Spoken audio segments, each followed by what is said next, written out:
Everyone, भौतिक भूगोल में पृथ्वी की और ब्रह्मांड की उत्पत्ति से संबंधित आज हम पढ़ेंगे ओटो सिम्ड की अंतर तारा धूलि परिकल्पना, interstellar dust hypothesis of Otto Schmidt, यानी अंतर तारा धूलि परिकल्पना। कांट और लाप्लास जैसे यूरोपीय विद्वानों के विचारों को आधार मानकर, कांट महोदय और लाप्लास के विचारों को आधार मानकर सन 1943 में रूसी विद्वान, कहाँ के थे, रूस के, ओटो सिम्ड ने अपने सिद्धांत का प्रतिपादन किया। उनके अनुसार सूर्य तथा ग्रहों के बीच कोणीय संवेग में अंतर, यानी सूर्य और ग्रहों के मध्य जो कोणीय संवेग में अंतर है, उनका निर्माण गैस, मेघ तथा धूलकण बनना बताया। यानी सूर्य का निर्माण अलग पदार्थों से हुआ और ग्रहों का निर्माण किससे हुआ, गैस के, मेघ और धूल कणों से, इसलिए कोणीय संवेग में अंतर है। विभिन्न ग्रहों की संरचना में अंतर सूर्य द्वारा प्राप्त तापक्रम में भिन्नता होना बताया। यानी विभिन्न ग्रहों की जो संरचना है उसका कारण क्या है, सूर्य से जो ताप प्राप्त होता है उसमें विभिन्नता। विभिन्न ग्रहों में गति का जो अंतर है वो धूलि कणों के संगठित एवं घनीभूत होने में अंतर के कारण है। यानी उनका अलग अलग समय पर वो धूलकण क्या हुए, संगठित हुए। सूर्य तथा ग्रहों के बीच की दूरी में अंतर गैस तथा धूलि कणों के विभिन्न परिमाण के कारण अलग अलग दूरियों में संगठित होना माना गया। यानी इन्होंने पहले जो विद्वानों ने कुछ सिद्धांत, कुछ हाइपोथेसिस दी थी, वहाँ जो प्रश्नों के जवाब नहीं मिले उनका जवाब देने की कोशिश की है। ब्रह्मांड में धूल कण और गैस के कण बिखरे हुए हैं। जो संभव है उल्काओं या तारों के निकले परमाणुओं के बीच घनीभूत होने से बने हैं। यानी ये धूल कण किससे बने हैं, उल्काओं से, या जो तारों से परमाणु निकले हैं उनके संगठित घनीभूत होने के कारण। सिम्ड महोदय के अनुसार सूर्य प्रारंभ में आकाशगंगा के गुरुत्वाकर्षण केंद्र के नजदीक होकर गुजर रहा था। आकाशगंगा का जो गुरुत्वाकर्षण केंद्र था उसके पास से होकर गुजर रहा था। उसी समय भारी मात्रा में गैस और धूल के कण इसकी ओर आकर्षित हो गए। ठीक है, अगला, धूल कणों का जो ये मेघ था, मेघ आवरण, गुरुत्वाकर्षण शक्ति के कारण सूर्य के चारों ओर क्या करने लगा, चक्कर लगाने लगा।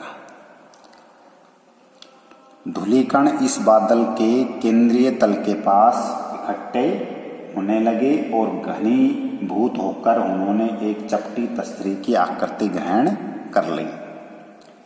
धूलिकण इस बादल के केंद्रीय तल के पास क्या होने लगे, इकट्ठे, और जब घनीभूत हुए, इकट्ठे हुए, संगठित हुए तो उन्होंने क्या किया, एक चपटी तस्तरी की आकृति ग्रहण कर ली।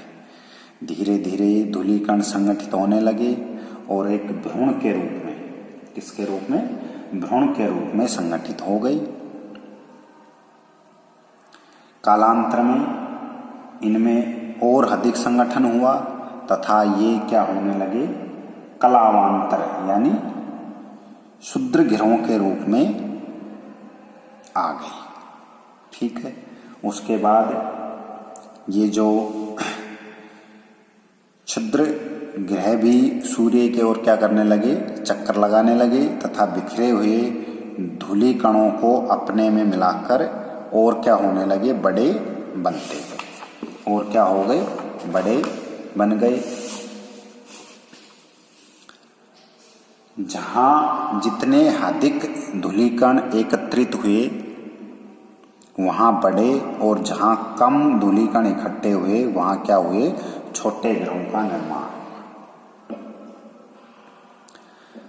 तो उसके बाद ग्रहों के बनने के बाद भी बहुत मात्रा में पदार्थ था जो इन ग्रहों के ही क्या करने लगा, चारों ओर चक्कर लगाने लगा।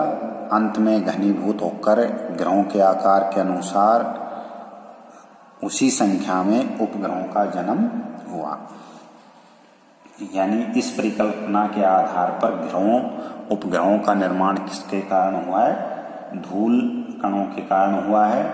ये जो धूल के कण है आए कहाँ से, संभवतः उल्काओं से या तारों के निकले हुए परमाणुओं से। उसके बाद जब सूर्य प्रारंभ में आकाश गंगा के केंद्र के नजदीक से होकर गुजर रहा था, उसी समय भारी मात्रा में क्या हुए, ये धूल कण और जो गैस थी वो क्या हुए, इसकी तरफ आकर्षित हुए और एक धूल कणों का क्या बन गया, मेघ बन गया। ठीक है, फिर जब ये धूल कण और अधिक संगठित हुए तो एक तस्तरी की इन्होंने आकृति ग्रहण कर ली और फिर क्या हुआ, कालांतर में इनमें एक भ्रूण के रूप में ये क्या हो गए, संगठित हो गए, जो क्षुद्र ग्रहों के समान थे। फिर ये क्षुद्र ग्रह भी क्या होने लगे और अधिक, इनके अंदर जब धूलकण जमा हुए तो ये और अधिक क्या हुए, बड़े हुए। जहाँ अधिक धूलकण एकत्रित हुए वहाँ बड़े ग्रह बने और जहाँ कम धूलकण एकत्रित हुए वहाँ छोटे ग्रह बने। ग्रह बनने के बावजूद भी पदार्थ बच गया जो इनके चारों ओर क्या करने लगा, चक्कर लगाने लगा उपग्रहों के, जिसके कारण क्या हुआ, उपग्रहों का जन्म हुआ। कुछ विशेषताएं,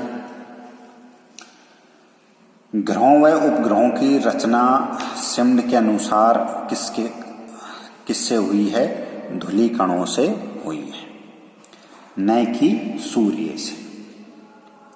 अतः ग्रहों में कोणीय संवेग सूर्य से भिन्न होना स्वाभाविक है। यानी दोनों में अंतर, सूर्य और ग्रहों का जो कोणीय संवेग है उसमें अंतर होना स्वाभाविक है। ग्रहों में कोणीय संवेग का अंतर धूलि कणों के घनीभूत होते समय उनके कोणीय संवेग के दोबारा वितरण का प्रतिफल है। ग्रहों का जो कोणीय संवेग है, जो अंतर है ग्रहों के आपस में, तो वो जो धूल के कण, धूलि कण घनीभूत यानी इकट्ठे होते समय उनके कोणीय संवेग के दोबारा वितरण के कारण हुआ। गणितीय आकलन के आधार पर सिमड महोदय ने यह भी बताया कि जिस ग्रह की परिक्रमा के ग्रह पथ का व्यास कम है उसका कोणीय संवेग भी क्या है, कम है, और जिसका ग्रह पथ का व्यास अधिक है उसका कोणीय संवेग भी अधिक पाया जाएगा। ऐसा ही हम ग्रहों में वर्तमान में पाते हैं।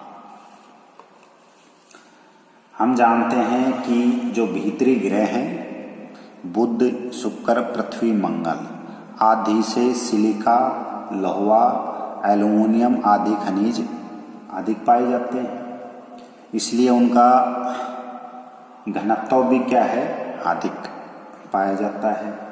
जबकि जो भारी ग्रह हैं, गुरु, अरुण, वरुण, कुबेर में क्या है, हल्के तत्व पाए जाते हैं। सिमड ने इसका कारण बताया कि जब धूल के कण तस्त्रीनुमा आकार में सूर्य के चक्कर लगा रहे थे तब सूर्य की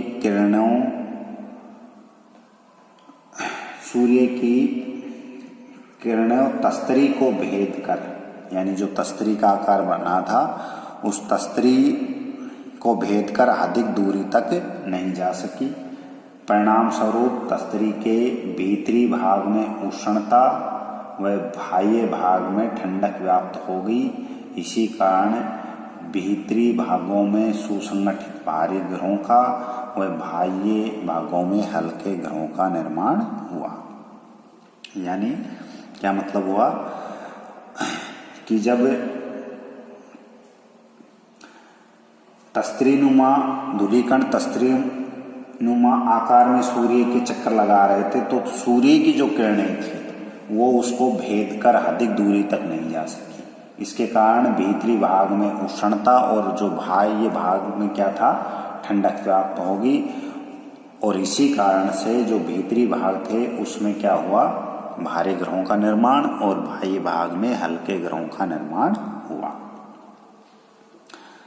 सिम्ड के अनुसार विभिन्न परिणाम और गति वाले पिंड अलग अलग दूरियों पर ही संगठित होकर सूर्य की परिक्रमा करेंगे। ये सांख्यिकी नियम द्वारा भी सिद्ध किया जा सकता है।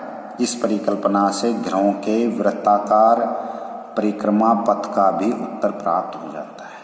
अर्थात इन्होंने क्या कहा कि विभिन्न परिणाम और गति वाले पिंड अलग अलग दूरियों पर संगठित होकर सूर्य की परिक्रमा करेंगे, यानी उनके घनत्वों में क्या है, अंतर है, इसलिए वो अलग दूरी से सूर्य की परिक्रमा करेंगे।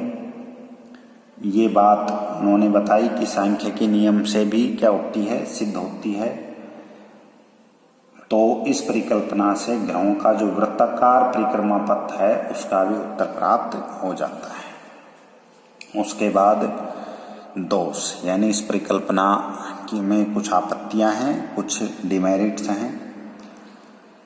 जैसे जिस विचार बिंदु को लेकर सिम्ड ने अपनी परिकल्पना को आगे बढ़ाया उसकी पुष्टि संभव नहीं है। अर्थात अंतरिक्ष में इतने विशालकाय धूलिकणों के बादलों का पाया जाना अभी तक ज्ञात नहीं हो सका। अतः परिकल्पना क्या लगती है, असंगत लगती है। यानी इतनी अधिक मात्रा में अंतरिक्ष में धूल कणों का पाया जाना क्या नहीं है, संभव नहीं है। इस कारण क्या लगती है, असंगत लगती है। इस परिकल्पना से इस बात का उत्तर नहीं मिलता कि सूर्य और सौर परिवार के ग्रहों के बीच इतनी अधिक दूरियां होने पर भी धूल के बादल सूर्य की ओर कैसे आकर्षित हुए। यानी सूर्य और जो ग्रहों के बीच बहुत अधिक क्या है दूरी, फिर भी वो सूर्य के प्रति कैसे आकर्षित हो गए। ठंडी गैस और धूल के बादल को सूर्य द्वारा किस प्रकार से आकर्षित किया जाना संभव हुआ, ये इस परिकल्पना से स्पष्ट नहीं होता। तो ये कुछ दोष है इस परिकल्पना का। अतः ये परिकल्पना भी ग्रहों और उपग्रहों की उत्पत्ति के लिए उपयुक्त सिद्धांत नहीं लगा। यद्यपि काफी समय तक इससे परिकल्पना की हाइपोथेसिस की मान्यता रही, किंतु इस पर भी विद्वान जो एक मत नहीं हो सके। तो ये थी ओट्टो सिम्ड की अंतर तारा धुली परिकल्पना।